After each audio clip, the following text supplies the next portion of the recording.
Ada satu perangkat yang tidak bisa dimiliki oleh setiap orang, yaitu ke paranormalan. Jadi kita harus mampu membedakan kemampuannya di mana si dukun ini.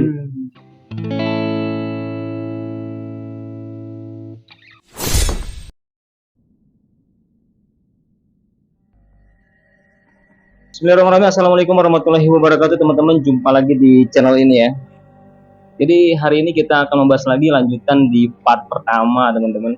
Alhamdulillah sudah mendapatkan audiens yang menarik ya. Mungkin teman-teman banyak pertanyaan lagi terkait dengan dunia aliran kebatinan kejawen lah gitu.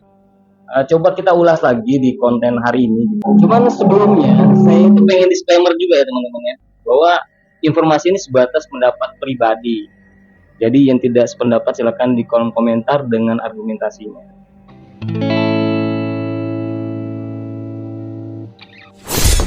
Itu tuh saya pengen bertanya nih, di sini ada narasumber kita yang kemarin dengan Bang Mamat.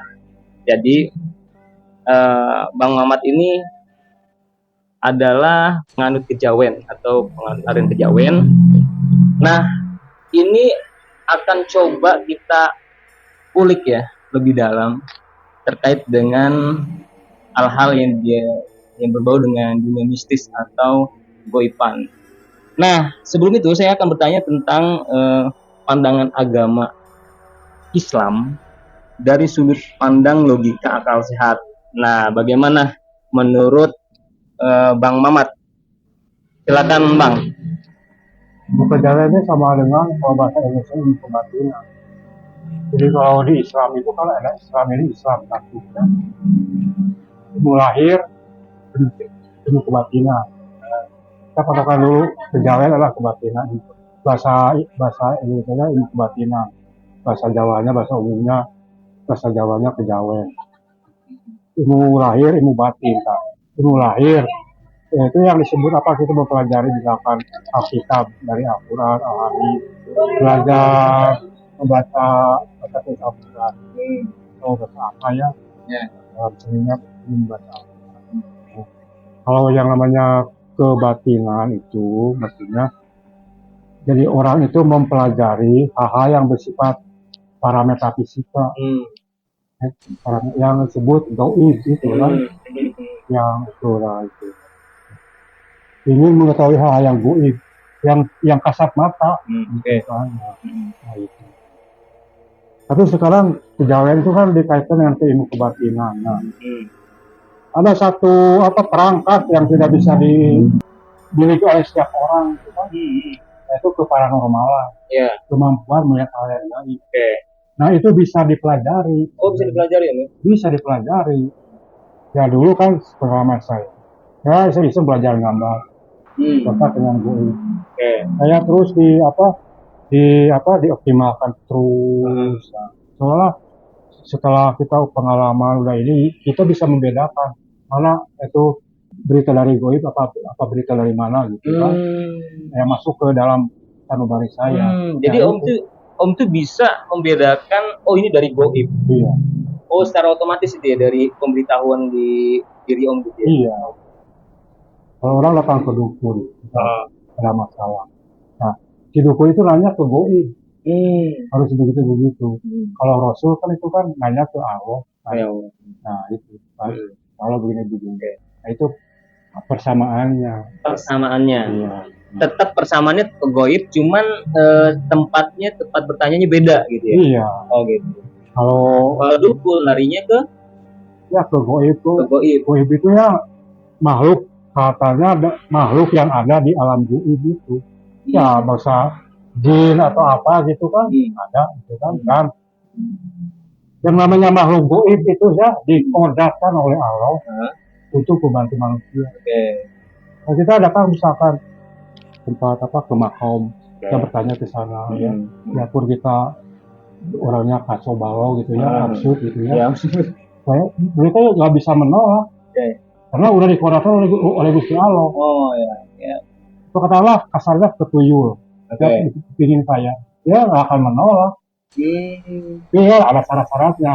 Nah, tinggal syaratnya itu yang kita pertimbangkan. Apakah ini bertentangan dengan hukum Allah? Nah, itu. Nah, ini juga saya pertanyaan nih Om, supaya kita clear gitu. tadi kan dia bicara tentang hal-hal goib yang disebut dukun ini kan sering dianggap pemahamannya negatif di kalangan masyarakat. Apakah dukun ini hanya sebutan aja atau memang dia mendapatkan informasi yang sama seperti paranormal biasa, atau kan kadang-kadang pengennya disebutnya supaya kata orang mah golongan putih, nggak mau disebut dukun gitu kan. Nah, itu Ya, gimana tuh biasanya menyikapinya ya gimana menurut dukun itu kan bahasa umum ya. Oke, dukun ya. Dukun itu kan ada sebut orang pintar kalau di kita. Oh iya, Dukun itu kan paranormal.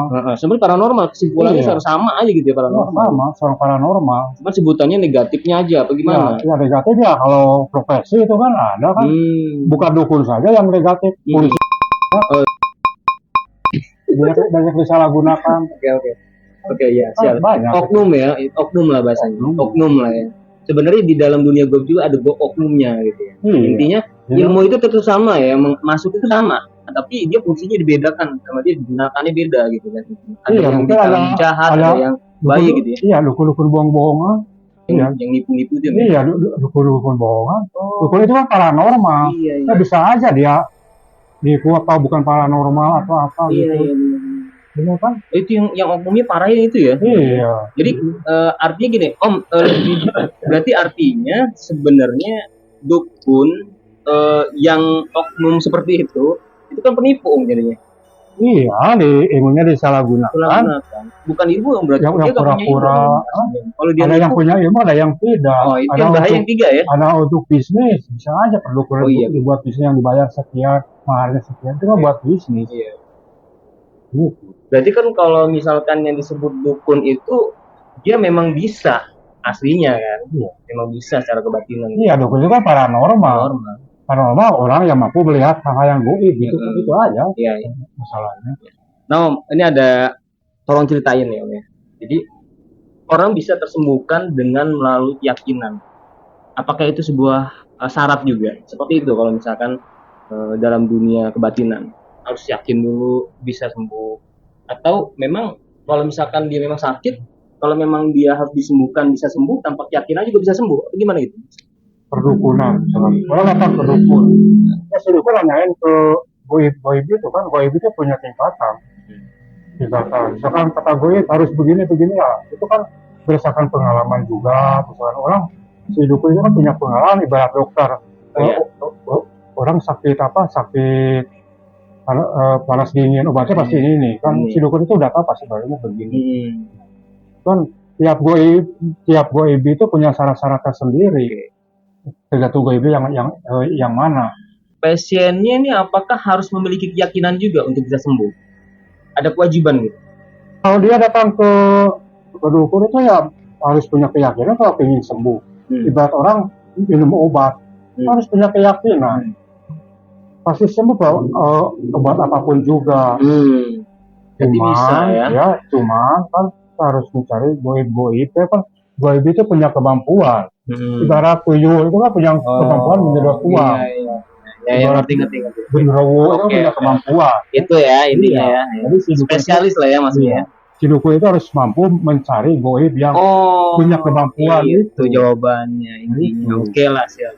Jadi intinya ketika misalkan dia mengobati orang, berarti dia goibnya itu yang khusus mengobati orang, artinya gitu kan, yang dicari itu kan. Kalau misalkan khusus mencari uang, berarti cari yang goib yang bisa cari uang gitu maksudnya, kayak tuyul gitu ya. Oh gitu. Jadi bukan, saya kira itu gini, goib itu saya kira satu makhluk itu bisa multiguna gitu.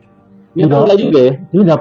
Nggak bisa ya? Nggak bisa, punya kemampuan. Punya kemampuan juga. Oke, siap. Jadi tetap aja ya ada. Berarti kalau misalkan dia bisa mengobati, terus dia bisa begini, terus banyak apa itu job description-nya, berarti itu banyak makhluk dong yang dia punya ya. Iya, biasanya kan kalau perdukunan itu udah menseleksi si goib itu yang mana yang dari pegangan dia. Kan dalam ilmu perdukunan itu kan ada tiga kemampuan si dukun yang betul-betul positif gitu ya.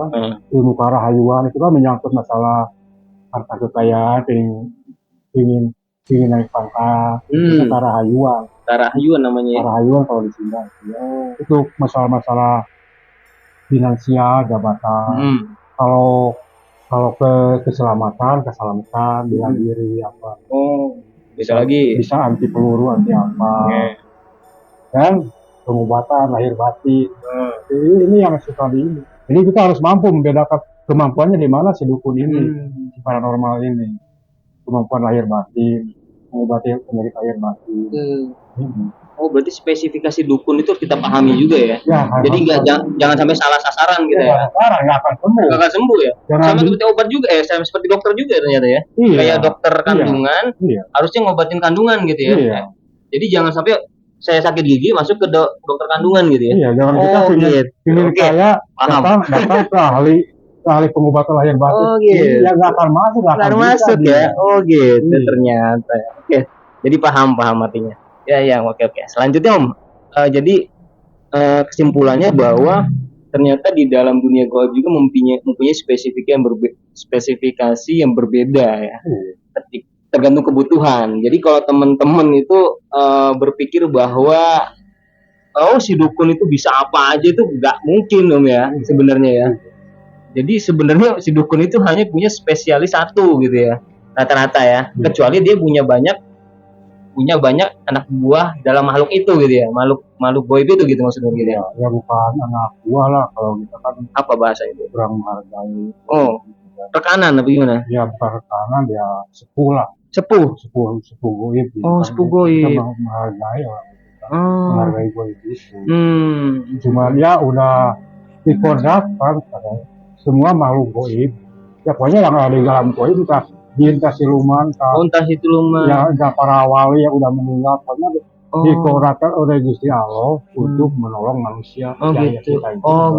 Karena nggak boleh, udah dikordakan udah wajib gitu. Nggak boleh kamu nggak, misalnya kita datang ke makam keramat, kamu nggak suka mabuk juga nggak bisa. Gitu. Pasti mau. Cuman kita tinggal pilih-pilih aja yang mana syarat-syaratnya. Nah, syarat ini kadang-kadang bertentangan dengan hukum Allah. Bisa kalau kita ingin kayak nyupang, mengorbankan ayah ibu kan, siapa itu kan dosa ya. Jangan. Kalau dukun yang baik itu kan ingin kaya, yang ada rata-rata laku kita harus gimana. Jadi gini Om, berarti di dalam dunia gaib itu bukan hanya siluman, bukan hanya jin, ya, tapi seperti kayak mungkin orang-orang tua ya, atau apa kata orang mah tadi, sesepuh ya Om ya. Artinya itu sebagai sesuatu yang bisa dijadikan makhluk yang bisa membantu ketika gaib itu gitu ya. Maksudnya dalam kebatinan itu, maksudnya dunia mistis itu gitu ya. Ya ngerti. Gini ya, yang sebut ilmu hitam, ilmu putih itu begini. Ilmu hitam itu biasanya jadi si gaibnya itu siluman. Siluman, pas siluman. Oke. Kayak apa ya, macan, ular gitu kan. Kalau yang putih itu para wali, para aulia gitu. Nah, ini kan siluman itu kan apa? Ya punya sifat binatang. Nah, gitu kan. Nah, tentunya yang kita ngambil ilmu gaib, ilmu kebatinan, ingin misalkan kita puasa, ingin anti api, ada yang punya itu siluman itu. Cuma kayak apa, maksudnya kalau dalam Islam itu kan anti api itu kalau Nabi Ibrahim. Nah kita kan maksudnya kayak siluman, kita bisa kan ingin punya ilmu apa, kita sholat atau bukan sholat ya, misalkan harus laku gimana kan, bukti puasa atau apa itu kan makhluk gaib masuk ke badan kita. Kan makhluk gaibnya itu dari binatang yang disebut ilmu hitam, itu kan mempengaruhi pikiran kita, perasaan kita, ya kayak binatang aja. Gitu. Pingin mabuk, pingin minum, pingin apa, jadi sadis. Kalau ilmu putih itu, ya itu mengarahkan kita kepada hal yang benar. Gitu. Mempengaruhi, kalau bahasa itunya udah miraga sukma. Kayak orang pasang susuk itu sebenarnya memasukkan gaib ke badan kita. Nah dianya pakai emas itu kan, logam lah itu. Iya. Kalau ilmu kebatinan itu kan tidak lepas dari apa yang namanya tirakat. Oke. Tirakat itu kan, Oke. tirakatnya ya banyak kan, puasa, sholat, muti, banyak kan tirakat itu, ngebleng, Belum apa tirakat. Jadi memasukkan makhluk, makhluk makhluk ya, Goib ya. goib ke badan kita sebenarnya. Berarti sebenarnya berarti kalau pengen yang masuk ke dalam diri dia itu hal-hal yang baik, berarti dia melakukan yang sesuai dengan laku yang baik gitu. Contoh gini Om, ya saya bingung itu, oh ya saya pengen masuknya ini nih, masuknya yang goib itu yang sifatnya seperti kayak wali atau apa gitu kan. Tapi yang dilakukannya ternyata yang masuk malah siluman gitu. Ya itu kan Bedakan gimana? udah dipilih sama si dukun itu. Dukun itu adalah dukun ilmu hitam, ilmu putih. Jadi jangan salah masuk. Oh iya oke. Kamu pengen apa? Kita pengen anti api. Kalau kita datang ke dukun atau ke siapa gitu ya, ke ilmu putih, kita dikasih kalau Nabi Ibrahim. Oke. Kalau ke dukun ilmu hitam ya mungkin dikasih yang makhluk goib yang bisa anti api, ada kan? Nah disuruhnya apa? Laku sebutnya tirakat atau apa itu kok istilahnya dibeli. Oke. Dibeli. Dibeli jatuhnya statusnya. Dibeli. Ya tirakatnya berarti gitu ya. bisa saja puasa atau apa gimana gitu kan. Sholat bisa aja sih. Gitu. Jadi untuk membeli ilmu itu, untuk menerapkan ilmu itu ya kita harus tirakat. Gitu. Tapi tahu nggak sih mereka kalau misalkan yang masuk ke dalam dirinya itu, oh ini yang masuk nih harimau, oh ini yang masuk ini apa kata orang sesepuh nih gitu Pak. Oh gimana? Ya kalau yang nggak tahu mah ya nggak tahu ya. Ya kalau yang nggak tahunya bukan paranormal ya nggak tahu apa-apa. Pokoknya ilmu aja. Ilmu pemacan misalkan. Oh keluarnya macan gitu kan. Tapi kalau macan itu cenderung ke ini ke gelap gitu. Oh gimana? Ya, kalau macan pasti hitam pasti. Binatang. Pasti hitam. Berarti kalau yang putih itu nggak mungkin macan, nggak mungkin. Ya, yang ilmu putih itu misalkan dari para wali, ilmu para wali, aulia gitu kan, golongan putih itu kan ada golongan. Ada golongan ya? Ya, iya begitu. Kalau Allah kan menciptakan hitam putih, siang malam, ilmu juga gitu. Iya.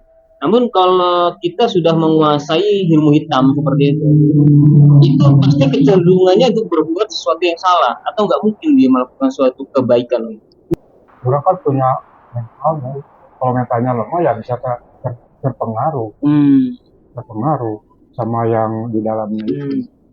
Jadi kalau misalkan basic dia memang dia ilmu hitam nih, tapi dia berbuat kebaikan, bisa nggak kayak gitu? Misalkan contoh ngobatin orang gitu. Ya bisa saja sih. Oh berarti semuanya tergantung dari pelaku dia berikutnya ya? Penggunaan juga. Penggunaan berarti kan. Misalkan orang kena guna-guna, ya bisa dipakai, bisa diantisipasi lagi dengan ilmu hitam itu. Ilmu hitam itu. Sebenarnya hitam itu artinya masih bisa dipakai ya untuk kebaikan gitu. Ya, tergantung orangnya ya. Iya. Untuk menolong orang misalkan kalau dia punya pemacan, nolong orang dirampok atau apa gitu. Emang apakah ada kitab mistik yang menuntun penganutnya ini sehingga lebih mudah mempelajari mistis? Atau sebatas percaya saja? Atau memang ada sebuah keharusan untuk memanfaatkan kelebihan magic tersebut? Kalau misalkan kita memahami kebatinan itu, gitu. Maksudnya yang tadi seperti apa lah gitu. Apakah ada yang menuntun gitu seperti kayak di kitab atau apa gitu? Ya kalau kita mempelajari ilmu kebatinan kan ada aliran kebatinan dia punya macam buku panduannya, ada itu. Bukan sholat berapa kali, wiridan berapa kali atau apa gitu, ada buku panduannya. Tapi kalau ilmu yang namanya ilmu kebatinan itu nggak bisa dibukukan. Nggak bisa dibukukan? Iya nggak bisa, nggak ada rumus-rumusnya. Nggak ada kita. Kalau panduan untuk jadi kali kebatinan, jadi paranormal tuh ada. Kalau kitab itu nggak ada. Oh nggak ada gitu. Nggak bisa ditransfer melalui apa? Buku panduannya kayak Islam itu kan ada Al-Quran. Iya gitu ya. Oke, jadi kesimpulannya teman-teman tentang dunia goib ini panjang, pembahasannya panjang dan semakin menarik. Kita akan lanjutin di konten berikutnya teman-teman. Semoga ya teman-teman bisa mengambil manfaatnya aja dan kita ketemu lagi di konten berikutnya. Mohon maaf kalau misalnya ada kesalahan. Wassalamualaikum warahmatullahi wabarakatuh.